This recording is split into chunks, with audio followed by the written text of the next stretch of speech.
I'm Susan Handley-Place. I'm the Chief Executive of the Mersey Heritage Trust.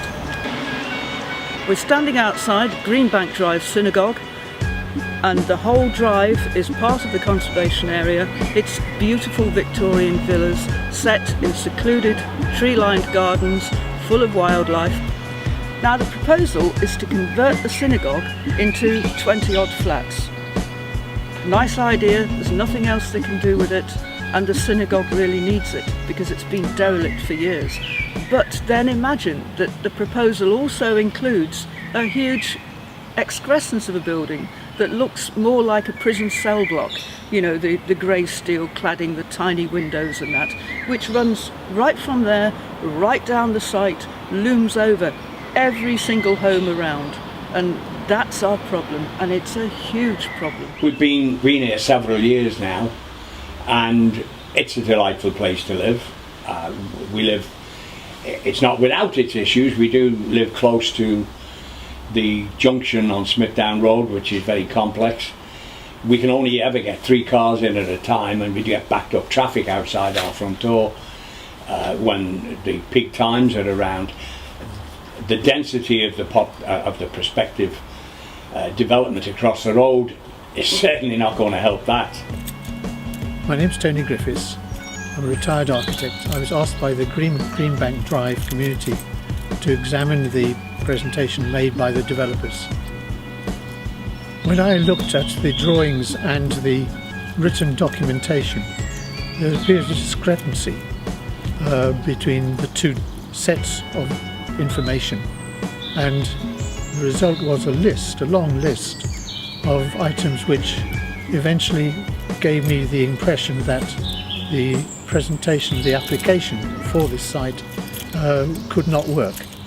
Hi, I'm Dave. I live here. This is my backyard, as you can see.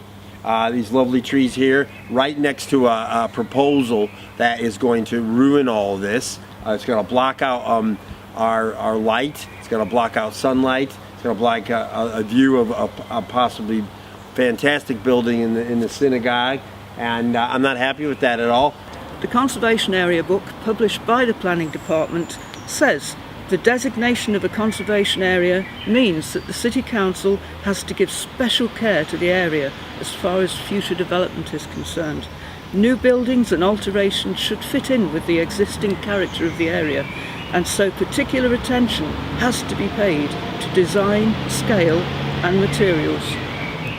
The proposed building is completely unsympathetic with both the synagogue and the surrounding properties of red brick. And here, right next to my window, it will make me feel almost like a prisoner. I'll be overlooked, so I won't be able to look out of the window anymore.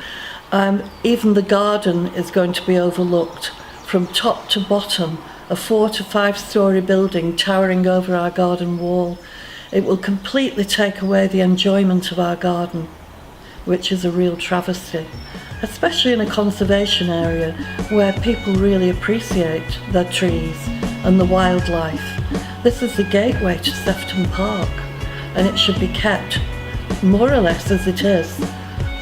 We agree that the synagogue should be preserved, but more sympathetically than the plans that have been submitted.